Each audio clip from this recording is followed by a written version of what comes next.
Very good now. Is that better? Yeah. So You like your that? face is more visible now. Okay. Great.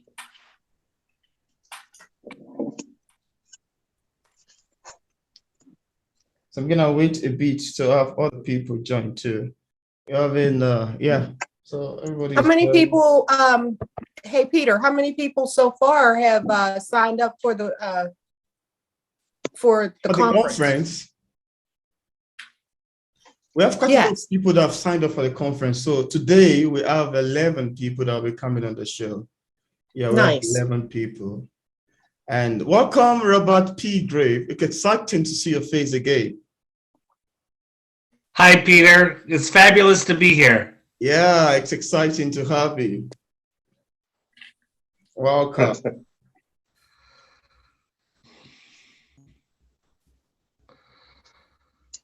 Raining Drummond Brown is trying to connect over there. Maybe she's having some network issue, I suggest.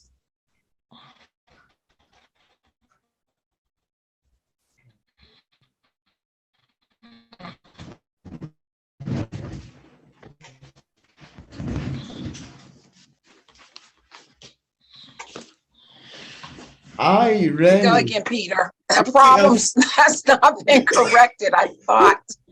You still have a lot of stars surrounding you. Yes. Let me go out and come back in. Let me try something. Okay, you can try and switch off some light over there. You're a woman of stars. Let me go out. Let me come out and come back in. Okay.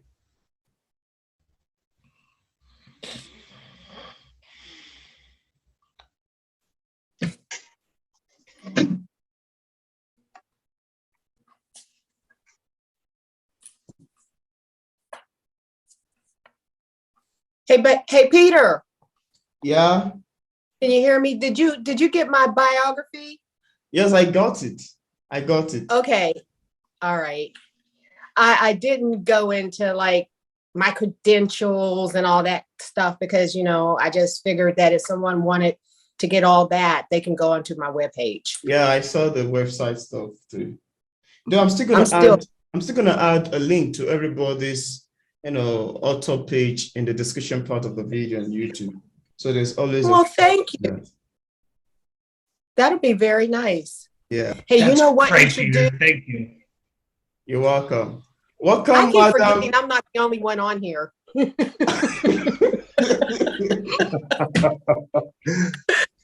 Welcome, Madam Krista Butterfly. I love your big smart is amazing, beautiful. Thank you. Singers in the group?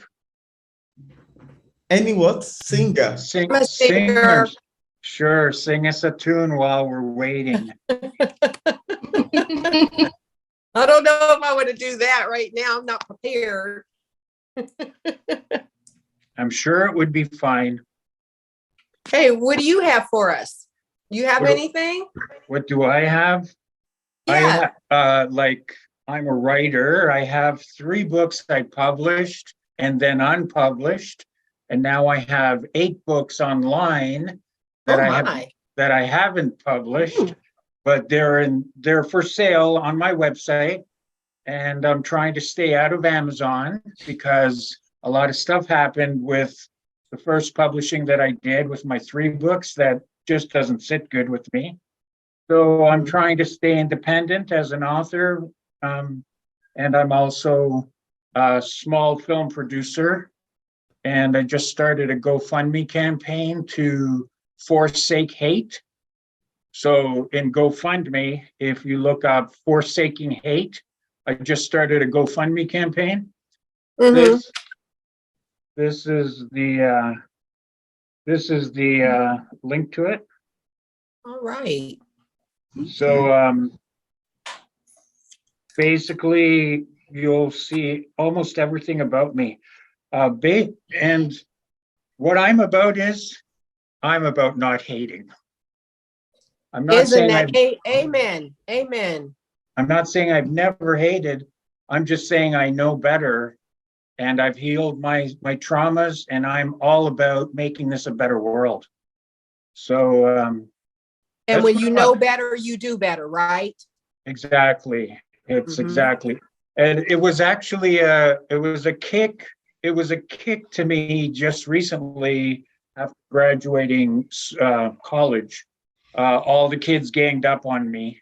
And because I'm older, heavier, I had accomplished myself from an earlier in my life, and they resented me from the get-go, and I didn't know. So by the end of the term, they were calling me witch and ostracizing me. I wasn't allowed to participate. They flat out stood against me when we were making movies. It was like it was 5 semesters of hate coming down on me. And so that's okay. It's inspired me to create this campaign. And all the books I write are discrimination free.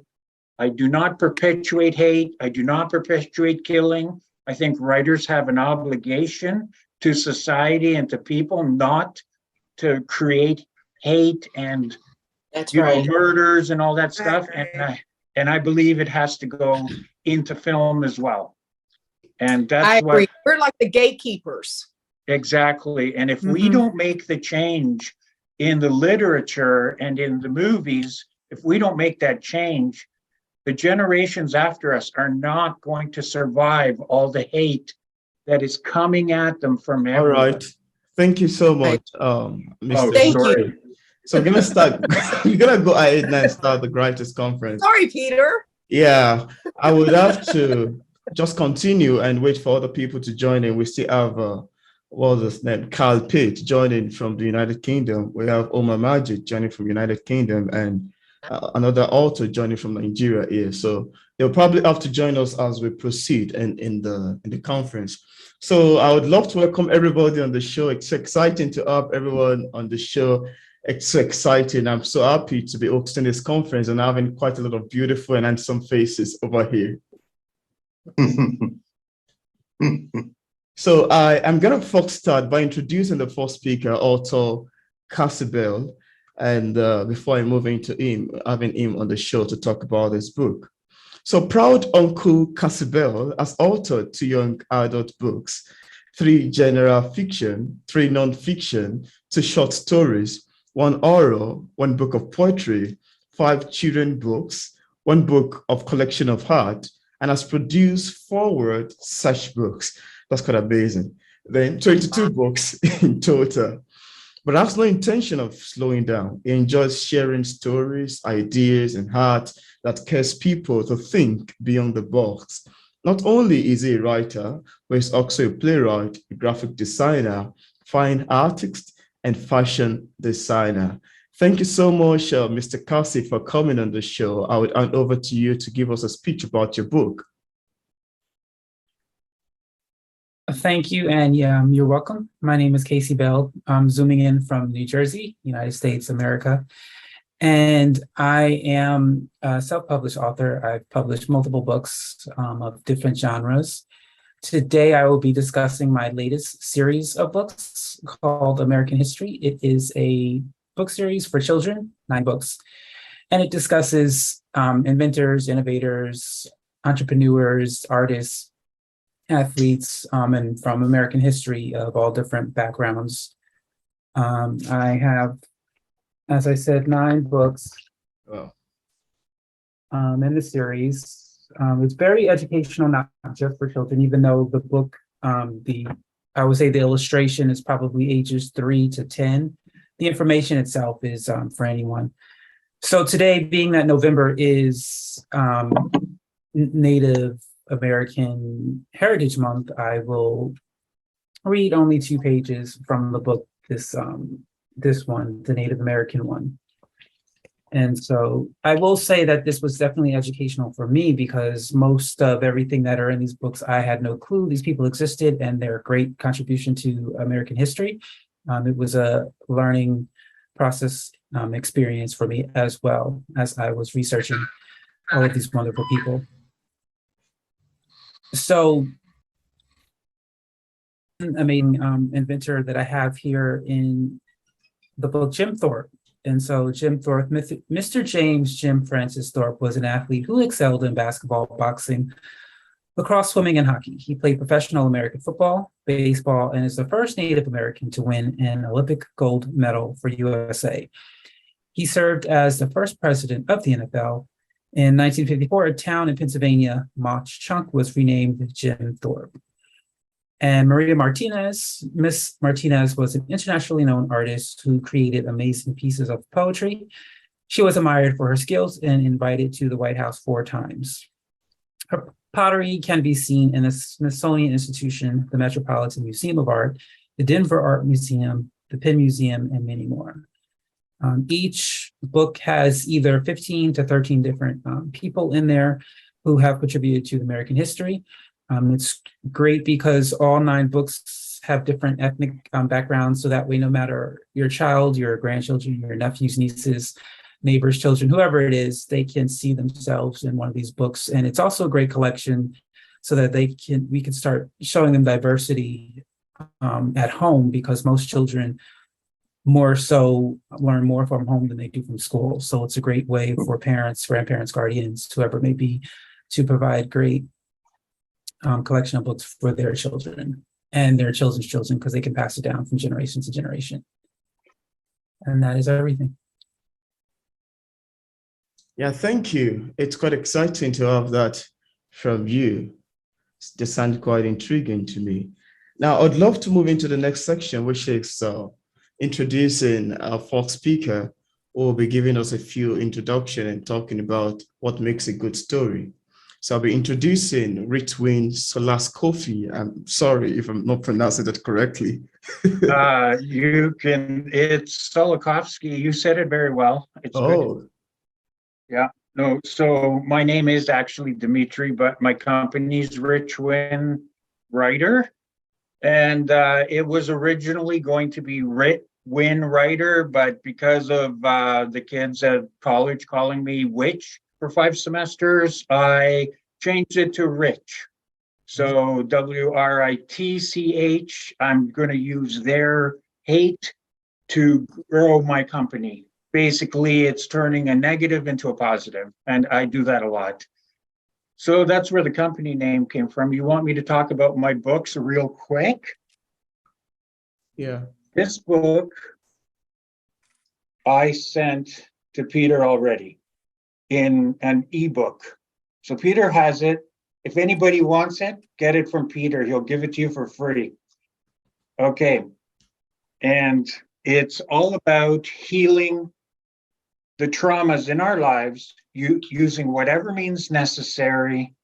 And once you heal those traumas, then and only then can you actually consider yourself a person who can better the world.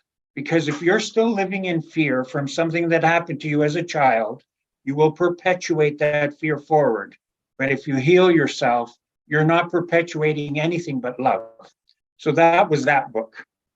This book here is called The Adventures of Teeny and Dream. It's just a book about a bumblebee on its travels. And it makes,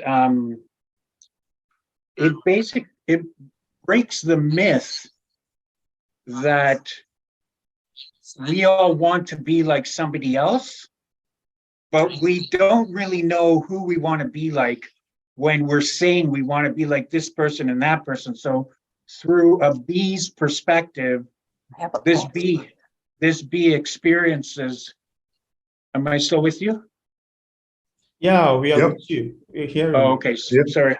So from the bee's perspective, a child gets to experience a whole bunch of different friendships and then finds out, I don't want to be this person, I want to be myself. And my final book, which is actually my smallest that I did publish, is called Maiden Gwendolyn of Penelopeville and the 7 Dragons of Virtue. I wrote this for a woman that I met at a weekend retreat outdoors in Peterborough, a survival retreat where we learned to, for a weekend, we learned to survive outside with no outside electricity, just tents and whatever. So she shared with me that she was sharing with me stories about how. I'm sorry, there's other conversations coming in. I can't, I'm not, it's not, I got started. I don't know what just DC. Rainy Drummond Brown, could you please mute your video from there? So this book, the Maiden Gwendolyn book, I wrote it in one night. I looked up 7 virtues that human beings have, and then the story evolved so quickly, it was as if I was buttering bread. I cannot tell you how quickly the story came out. And then I sent it to the girl. She didn't read it. And then I went and met her in her town to present her with the book. She didn't read it. She wouldn't read it. And then she started making crazy claims that I was hitting on her. And then I read this book to everyone in the cafe we were in, and they stood up and applauded me for writing this little baby book. And I knew that was it. I had to be a writer. That's everything. Well, that's everything in print, but I have these books online as well, except for the Adventures of Teeny and Dream. That book is not online yet because I'm joining it to book number 2 and making a bigger book out of it. Okay, I'm done. That's my autobiography. You can go to my website at www.writhinwriter.com, and you will see all my books. I sell books, I sell scripts, I sell book ideas, I sell everything that my brain creates. It's on that website. Everything. If you have writer's block and you need a story, you'll find it in there. I have poetry in there. Everything. Please browse at your own convenience. Thank you, Peter. Yeah, that's amazing. Thanks for adding that. And now I'd love to move into, I don't know if you would be willing to tell us about what makes a good story concerning the topic we'd had with you, or we just move to the next speaker and have you talk about that later on. Okay. So we'll move to the next. If you want. Yeah, I could talk later. That's good. Yeah, good. So you got you up after Malita. So I'm going to introduce up to Malita Smith. I've seen over there smiling already. It's truly a pleasure to have her on the show. So I'm going to read a short bio about Malita Smith before I hand over to her to continue and take it up from there. Malita Smith is someone who wanted everyone to feel special at a make-believe tea party. She enjoys writing children's book about truth and kindness. A nonfiction children's book aims at empowering and character trait. She lives in the state for lovers, Virginia, with her husband and her dog, Titus. Malita treasures a time with her family, boating, and the rays of the warm sun. Welcome on the show, Malita. Well, thank you so much, Peter. And thank you again for having this type of forum for all of us authors to gather in. So we appreciate you. You're welcome. I guess I want to just start out by saying I'm from Virginia. They call it the land of lovers. And my background is in criminal justice. I've been retired for 20 years now. So that's pretty much my background in a nutshell. But the reason why I'm here today is to talk a little bit about my book, An Awakening of My Kid Human Powers, and how that came about. Well, let me just show you the cover of it first. The way that came about is I was going to, I visited my granddaughter playing soccer, and it was just so appalling to me to watch the parents kind of nudge on and encourage the kids to, win by any means necessary. That means by either pushing the kids or knocking the kid down or, running over them to win a soccer game. And I was just so appalled by it. And I asked myself a question. I was like, would I want these kids to be my future leaders, or would I want these kids to be, you know, the president of the United States with those kind of traits?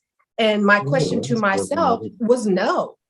And that is how the book came about. You know, I wanted to be able to produce a book that would, you know, help children and adults as well to be able to read a book that would not only help them scholastically or physically, but also to focus on the different types of character traits and the core concepts like compassion, courage, generosity, honesty, love, caring, and sharing. And, you know, that's what I wanted to part with this book, and leave with the parents as well as the children another way other than scholastically and physically to also incorporate this concept as well in the homes, in the schools, in our society. So it was very important for me to do this. I'm a first-time author, and I was just moved to and so empowered to do a book such as this. A lot of kids, believe it or not, in the homes, they don't get this type of training. Obviously, from when I was at the soccer game, their parents aren't teaching it either. So I felt very moved to go ahead and do this book to help, you know, our young people, and also to spark something in the adults as well. An awakening of my kid human powers. It's lighthearted. It's beautifully illustrated, as you can see. It's very diverse. All my characters are of many, and it also helps with self-esteem building. It talks about character traits and qualities. And if I could just, you know, leave one thing with you today, I wanted to talk about Kid Compassion. Kid Compassion, she is an environmentalist at her little young age, and she's compassionate about the environment.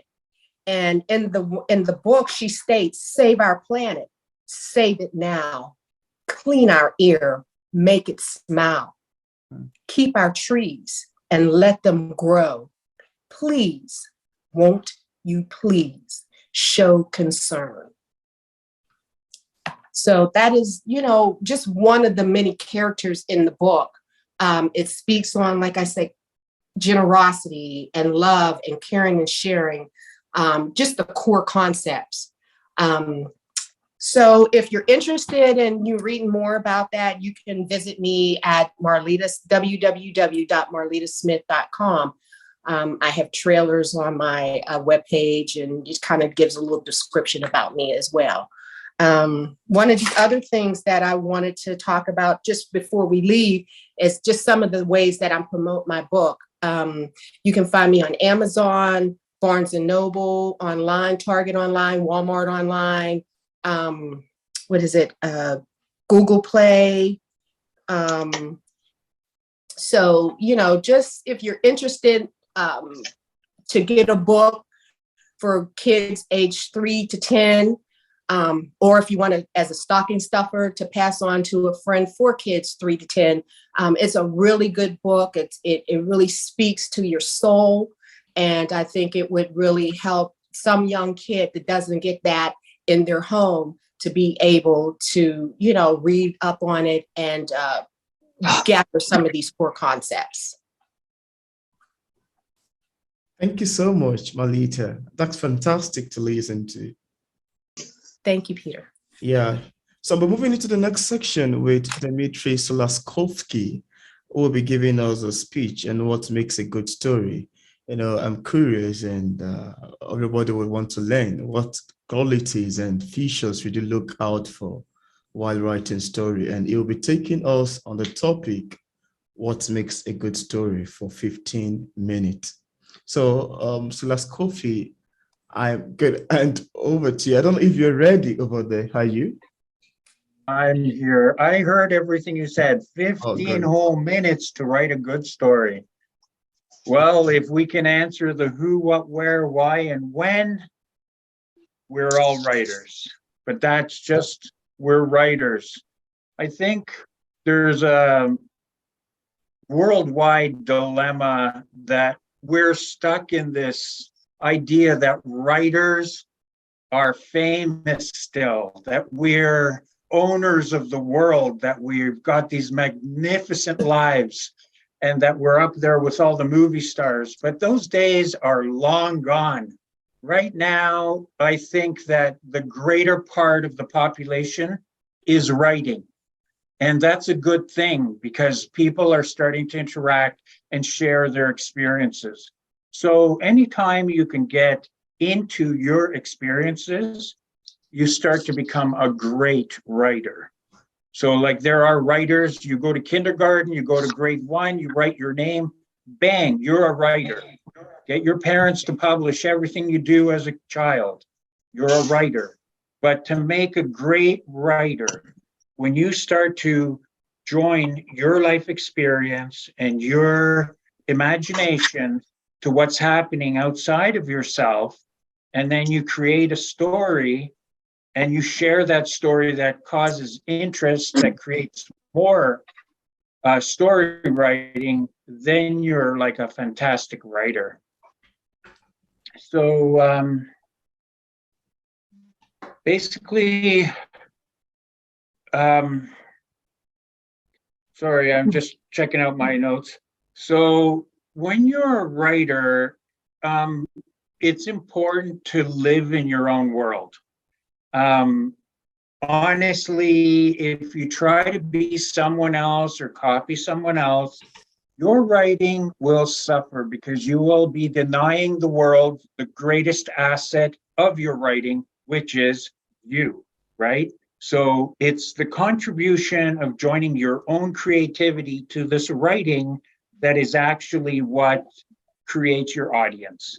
And there's going to be audience for everyone. And I know there's like, sometimes you don't get that sale that you wanted, or, you know, your books don't move so quickly. That's okay, because there's 1 billion writers on a planet with 4 billion, 8 billion people?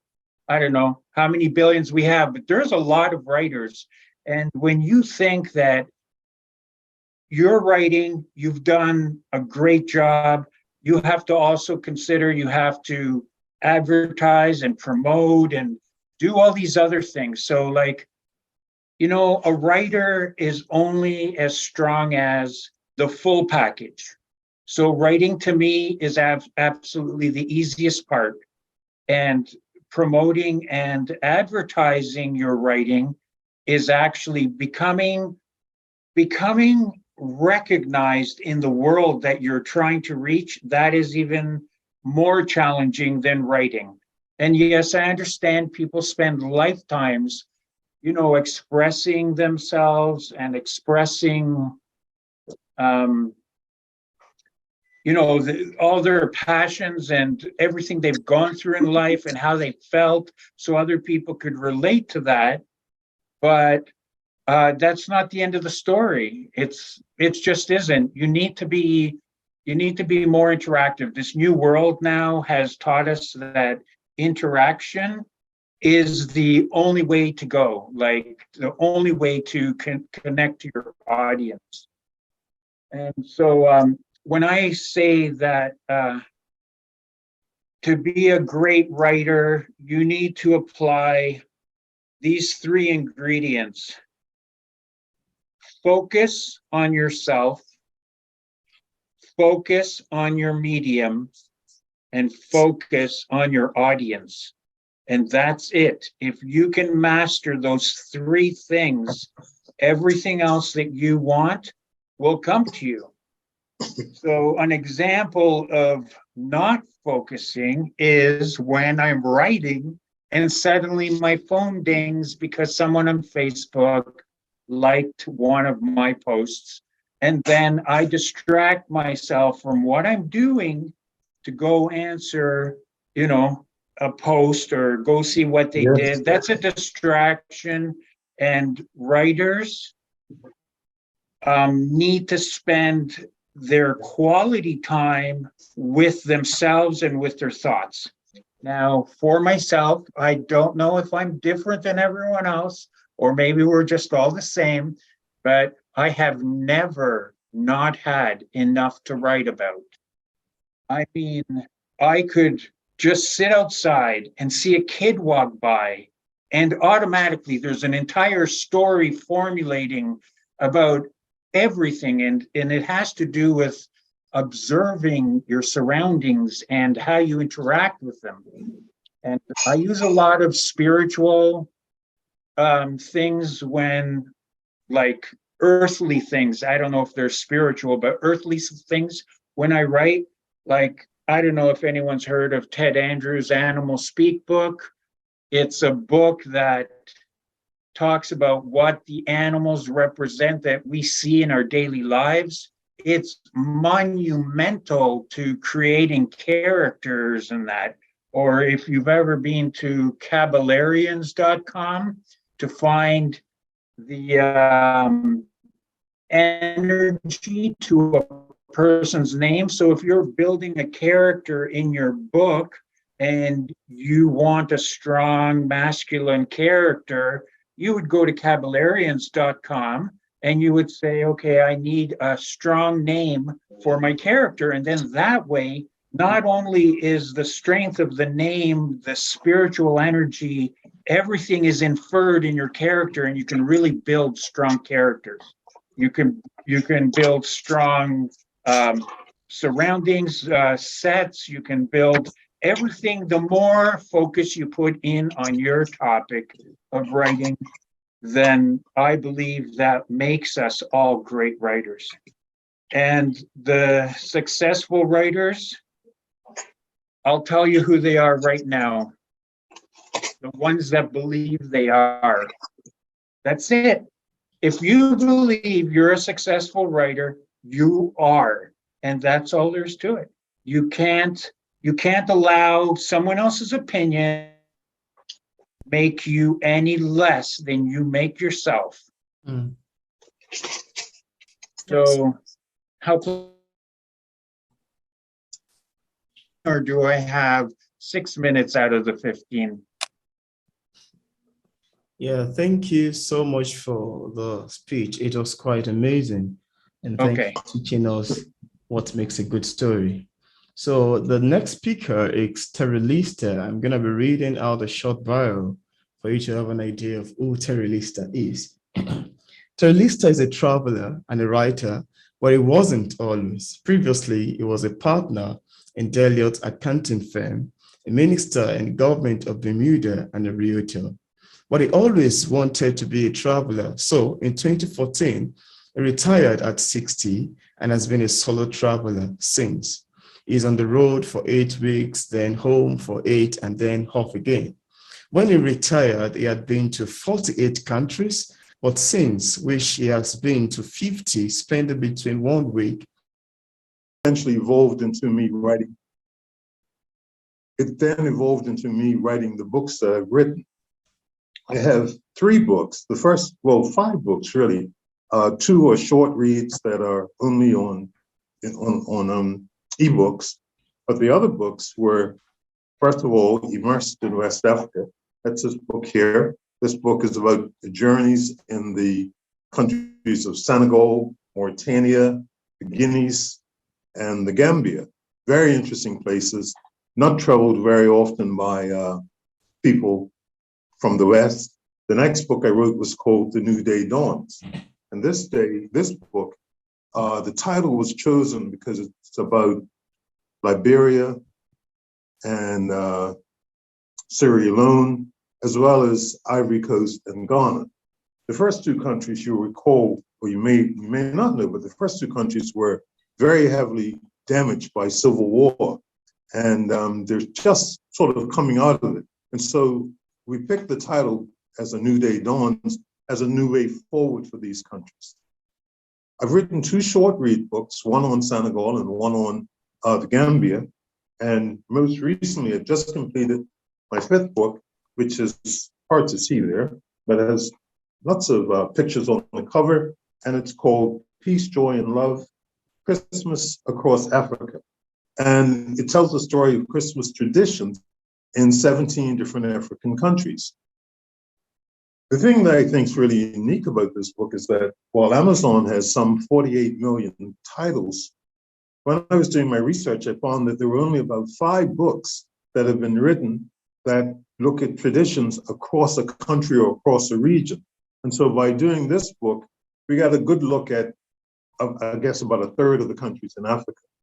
And I had spent time in these countries between 2017 and 2019, and therefore I was comfortable with them. I knew, quite a bit about them, and I was able to do the research I needed to produce the last book. No.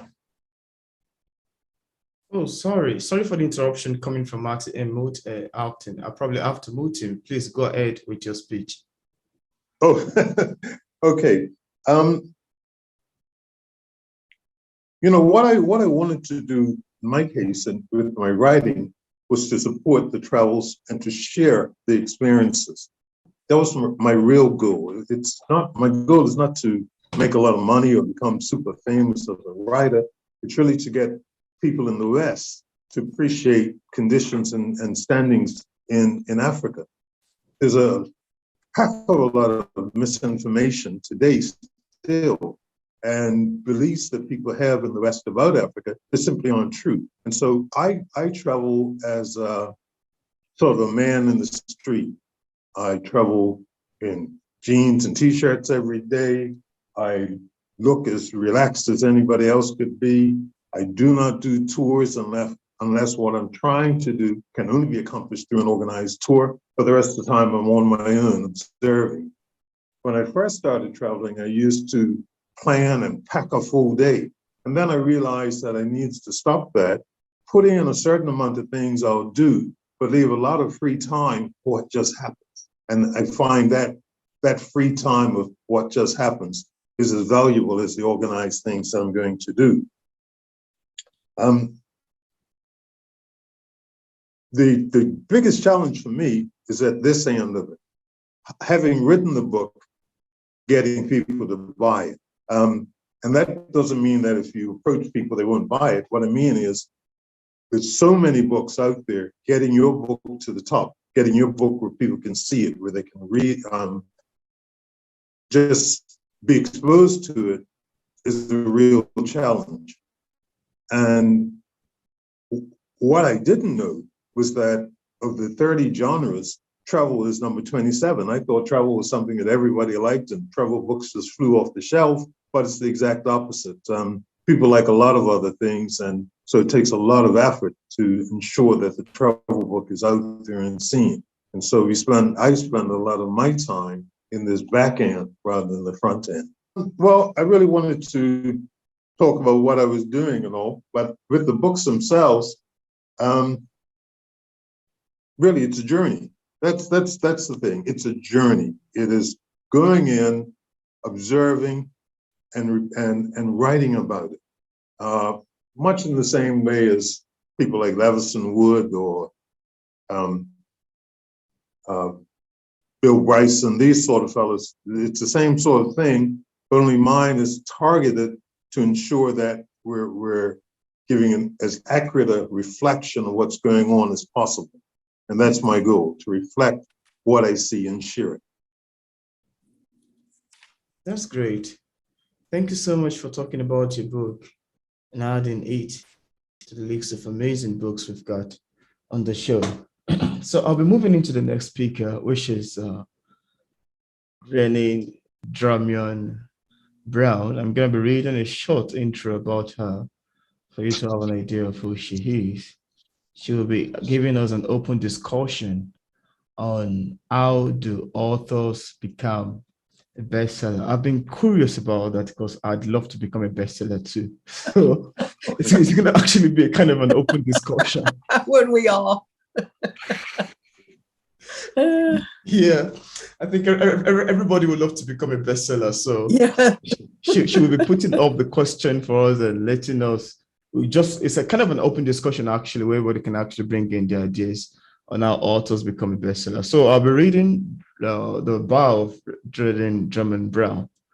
Rennie Drummond Brown is a renowned author, creative writer, publisher, and poet residing in Pittsburgh. I'm not sure if I'm pronouncing that correctly. So Pennsylvania.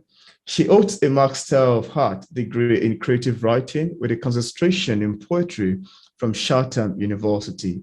She also holds a Bachelor of Science degree in Christian Ministry Leadership with a minor in Biblical Theology Studies, graduating summa cum laude from Geneva College of Western Pennsylvania, or whatever it's called. In addition, she received an Associate of Art degree in Christian Ministry at the Center for Urban Biblical Ministry, CUBM, where she served as Clark's president. Drummond Brown is an accomplished poetess with experience in creative writing and has authored several books to her credit. Her poetic works are recognized across the globe. So I'm handing over to you, Rennie. Thanks for coming on the show. Thank you, Peter, for having me, and good day to everyone here. I so enjoyed each of your stories, what I've heard of them, and in so many ways connect. I think of, excuse me, is it Marlita? Yes. Hi. Yes. Well, hi. I connect to you because I do have a children's book, Bullies Need Love Too. And then like Mr. Terry Lister, I'm saying it correct. Yes. I too have traveled all over the world. My father was in the Marines 30 plus years. I was a Marine brat. So I have traveled. I connect to Peter because I have gone to Africa in 2015 with a professor on a missions trip. And Mr. Solosky, like you, I have a very strong focus when writing. I too have to have just complete silence and quietness around me. So the best time for me to write or to start writing is 2 a.m, 3 a.m. That's the stillest time for me to do writing. Although some people are not like that. Some people enjoy writing with music and other people talking to them, but that's very rare. So anywho, and I thoroughly enjoyed your stories, Mr. Graves, and your whole background, which you so eloquently put it. So having said that, when you talk about a best-selling author, well, to me, I think when we think of best-selling authors, one of you said on the platform, we're all successful.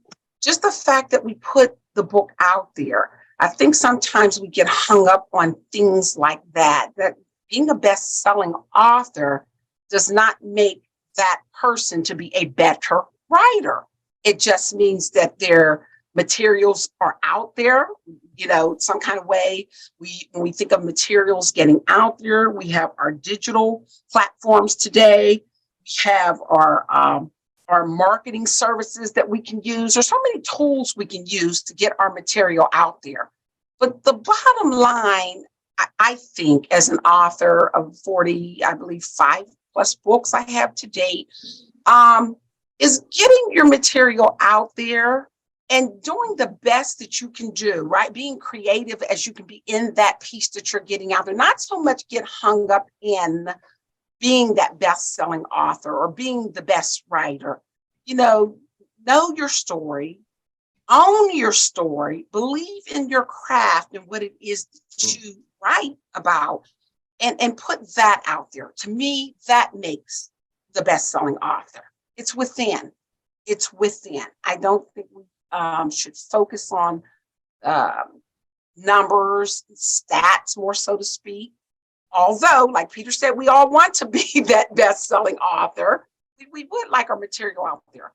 I think also for us as authors, it's important for us to uplift other authors. So when, as Mr. Graves said to Marlita, give me your website so I can go on there and get 10 books. She just made herself 10 books today. That's a best-selling author today, right now, while we're on this platform. So let's again focus on things, the small things, because those 10 books turn into 10,000 books and turn into your name being well known across the globe. So for me, there was one book, and I connect to this book and what I wrote on the back of this book. It says, because literature needed to be extended across oceans, over mountaintop heights and or valley lows by our ancestors, a bridge was assembled to link the masses through poetry to the masses by networking one to another. It's interconnected the past to the present, and together the bond operates as a linkage towards the future. Their device was genius, and the dialect was sheer brilliance. A bridge over troubled water serves as our ancestors' purpose of preserving the truth, the whole truth, and nothing but. So our books must become our truths. Mm-hmm. And also, having said that, I believe it was Mr. I think he clicked off Demetra. He talked about the who, the what, the where, the when, the why. And he did not say the how, but I think that's important on being a best-selling author. Who is our audience? What genre are we writing from? What message are we also trying to get out there? You know, where do we feel our work is going to go to? What's the best platform for you? Is it Amazon? Is it using Westboro Press, or is it using Lulu or Author House? Where's the best platform for your work to go to? Then we think of the when. You know, when is the right time to release or drop that book? We know the holidays are coming. Sometimes hold off on that book and wait those extra couple weeks when we know that that's the best selling time for books to be published. The why, you know, why have we written that book? Always be prepared to answer the why. For me, the why is usually always on the back of my books. It's also my introduction, so that you know exactly what I'm writing about in the beginning. And then the back of that book is the selling feature that someone may not open that book, but pick up that back of that book and know just what's going on in that book. Where are you coming from? And how? How do we do this thing? And that's where I'm going to leave each of you to bring in the how for me. So, and we start with you, Peter. How do you go about marketing your books? I don't think I have an answer. I'm kind of scared. Maybe we can push it up to other people to talk about that. Okay.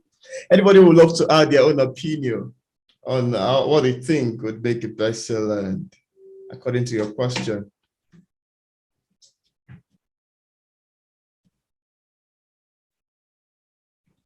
So would anyone be giving us a speech on that?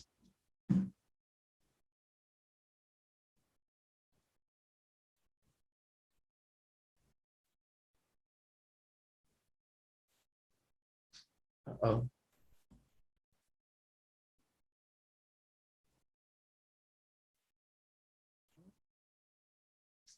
No.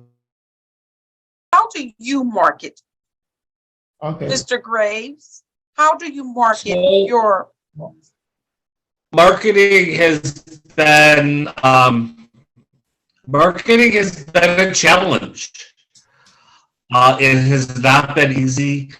I hired a publicist. I invested about $7,000 in hiring a publicist. I can say I did not get that in return in sales, but I did get some articles written about me. I did get several. I was on AM Atlanta, which is totally outside of my market. I couldn't even get on AM Buffalo, but I was on AM Atlanta. And I got picked up by some local magazines. So it's been word of mouth. I'm in several local bookstores. I've done several book signings.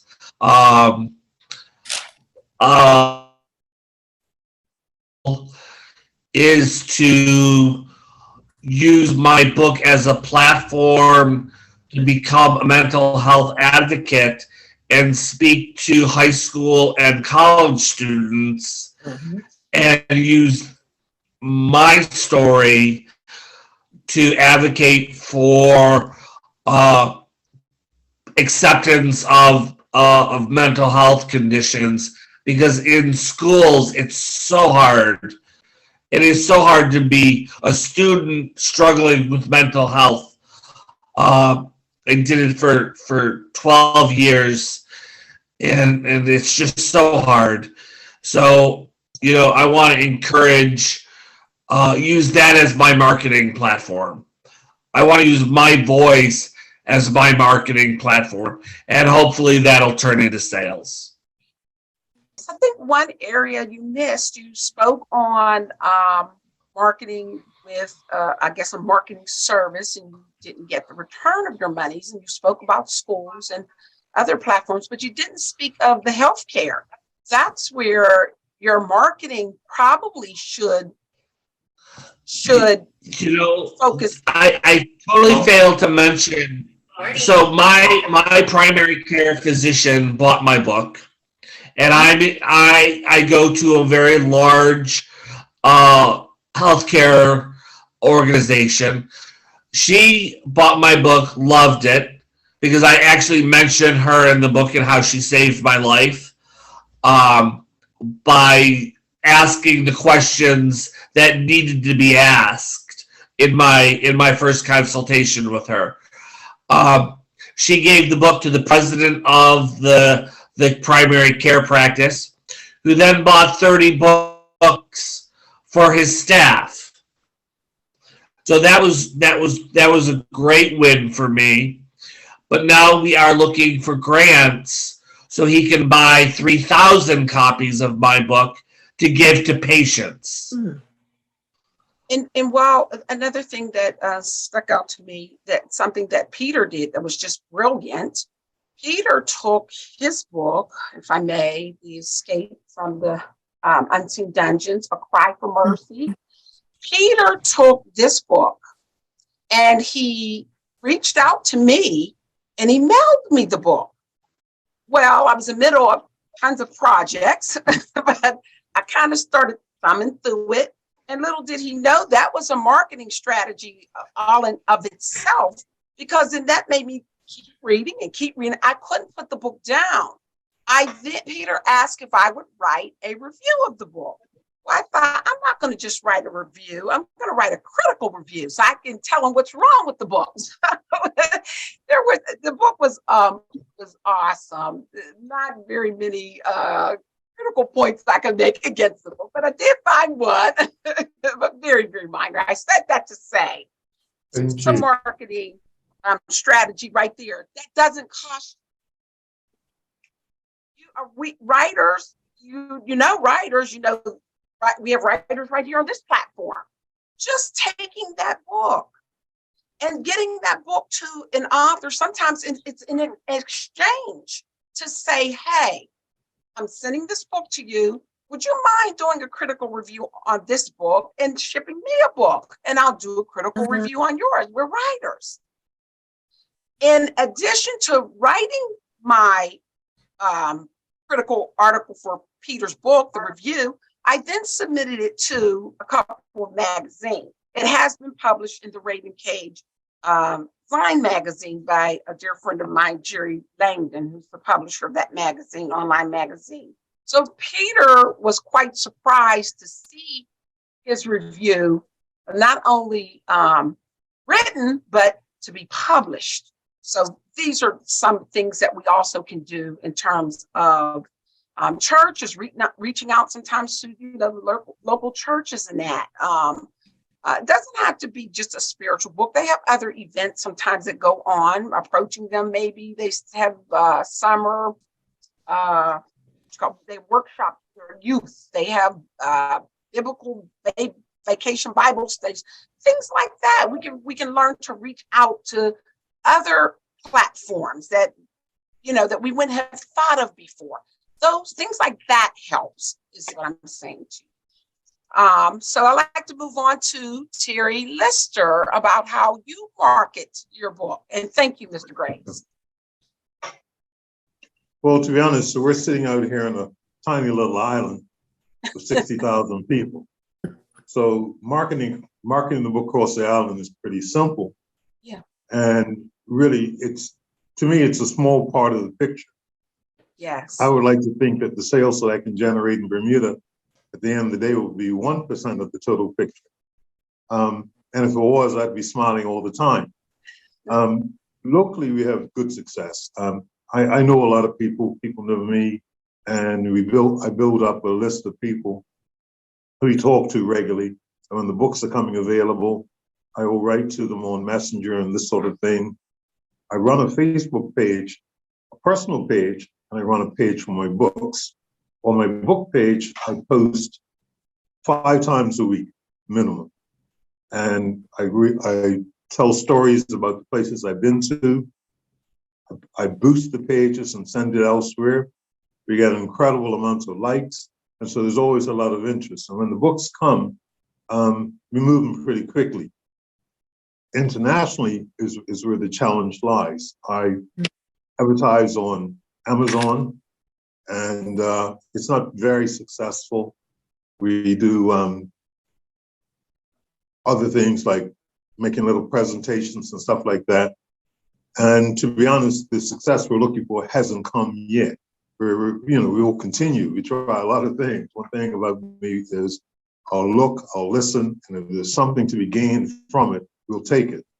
From my website, we sell the books as well. We make the books available. I don't sell them. You just come onto my website, you click on it, and you purchase the book yourself through Amazon or through another site called eJunkie. You may be familiar with a terrible name. Sounds like it's selling drugs, but it's been around since 2011, and they actually sell anything that you can sell online, and books being a key facility of it.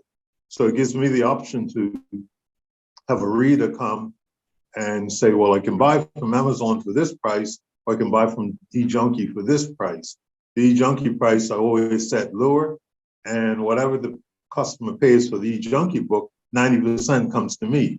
In the Amazon case, you're getting about 30%